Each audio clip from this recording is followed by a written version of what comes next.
Welcome back to Yusuf Reacts. I am Lois, and today we are back and going to talk about Crisis on Infinite Earths Part 2. The Anti-Monitor, the Monitor's evil counterpart, is released into the DC Multiverse and begins to destroy the different Earths that compose it. The Monitor attempts to recruit heroes from across the multiverse to fight back. An endless army of shadow demons bent on the destruction of all reality swarms over our world and all parallel Earths. The only thing opposing them is the mightiest team of metahumans ever assembled. But not even the combined power of Superman, Batman, Wonder Woman, Green Lantern, and all their fellow superheroes can slow down the onslaught of this invincible horde. What mysterious force is driving them? And how do the long-buried secrets of the Monitor and Supergirl threaten to crush our last defense? If any DC Comics storyline merits a 3-part animated adaptation, it's Crisis on Infinite Earths. The continuity-correcting crossover is a sprawling epic jam-packed with characters from many worlds. There's a lot of material to work through, and a great many moving parts to juggle. So a trilogy avoids the compression and pacing problems that so often plague DC's direct-to-video animated movies. But though Crisis on Infinite Earths Part 2 has ample room in which to work, it never actually creates the sense that these events matter. It's a crisis without any feeling, or history, for that matter. This Crisis adaptation caps off the most recent offshoot of the DC universe. Animated original movies brand the so-called Tomorrowverse, whose previous entries had taken a slow burn approach, focusing on younger, inexperienced versions of its well-known heroes. But 2022's Superman, Man of Tomorrow, 2021's Batman, The Long Halloween two-parter, and their follow-ups are shaky foundations for a crisis. The lack of established lore and a wide cast of heroes was sorely felt in Crisis Part 1, and little has changed in Part 2. Even as it depicts a ragtag group of heroes fighting a losing battle to stave off the end of existence, the film struggles to create a sense of stakes. It doesn't help that so much of Part 2 is built around sequences of heroes defending anti-antimatter wave towers from rampaging supervillains or endless hordes of shadow demons. These scenes quickly grow tedious, making Part 2 very much the bland connective tissue linking Crisis on Infinite Earths opening and closing acts. It would help if the action scenes were more exciting in the animation and choreography departments. Instead, these battles are stiff and lifeless. I actually like the overall look and style of the Tomorrowverse, with its thick black lines and vivid, comic book-like colors, and the way all of these films share a unified aesthetic. But in motion, Crisis Part 2 is stiff, flat, and unengaging. For all its faults, Part 1 at least made the wise choice to anchor its story in the specific character of Barry Allen.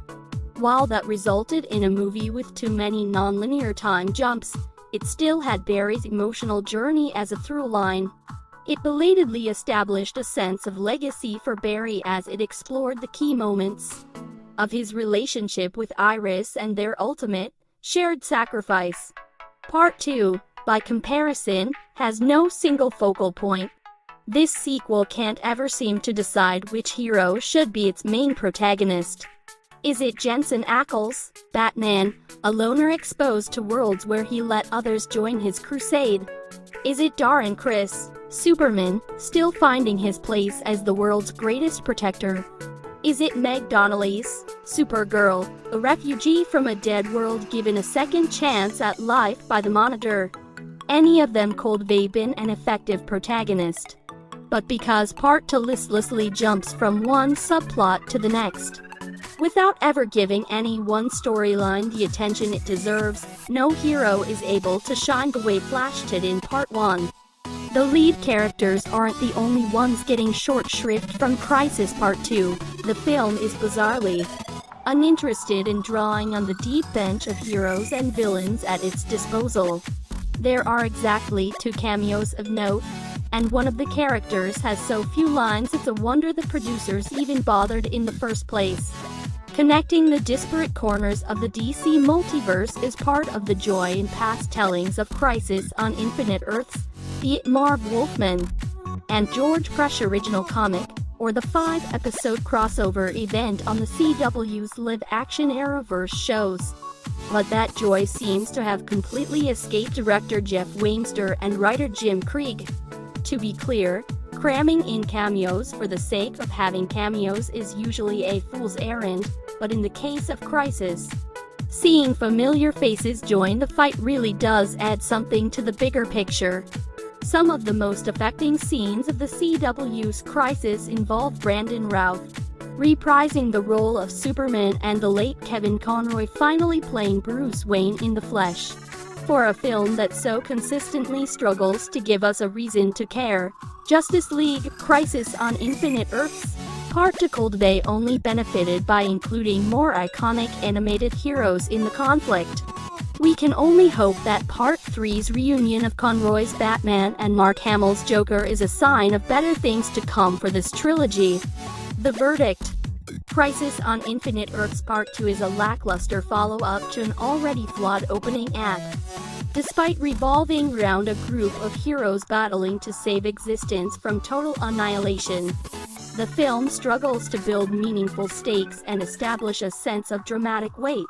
The lack of narrative focus around a single, main protagonist also severely hinders the film. It may be more faithful to the original comic than the Arrowverse crossover, but this Crisis carries none of the power or fun of the live-action version. I'm not the biggest fan of the Tomorrowverse saga, but each film that's come out thus far has been relatively decent. Until Warworld, just like that film, is this a long episode or an actual movie? Personally, I like long story arcs that continues across separate entries.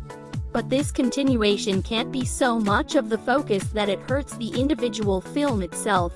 While parts 1, 2, and eventually 3 are in the actual title, each release needs to be able to stand on its own. They failed at that, here. Additionally, the entire thing kind of drags. While the parts containing Kara, Psycho Pirate and the Monitor are interesting, the way these events are put together hinders momentum. That, along with the monotonous color palette, combines to create a sense of meandering and stagnation. At one point, I actually paused the film just to see how much of it was left. Something I never do for any film worth watching, and the first time I've done so for a DC animated one. By the time the lukewarm cliffhanger hits, you simply feel nothing about it. There have been a lot of criticism about the art style for Tomorrowverse. And while I can confidently say style is subjective and not indicative of true quality, some of the scenes in this film and the ones prior appear to have been rather hastily or even lazily done. A fight happening in the background, put there with the absolute minimum effort, because who's going to stare at that? Or someone wiping their face simply with a hand motion, sans any of the facial mannerisms to match. Things like this scream budget, effort, or time issues, and it absolutely hurts the final product. I love DC Comics and the animated films or series that have come from them, but this film and a few before it have been disappointing. Even if Part 3 turns out to be amazing, it won't save this one nor justify the time spent to get there. This sequel significantly surpasses its predecessor by delving into the intricate stories of various characters, elucidating their backgrounds and motivations, and it doesn't feel like wasted time, as each character and their unique powers play integral roles throughout the film.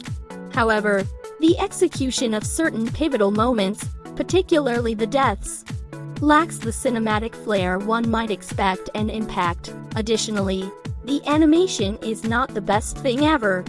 Nevertheless, the interpersonal dynamics among the characters remain engaging. Their conflicts are portrayed with authenticity, avoiding the trap of feeling contrived or unrealistic.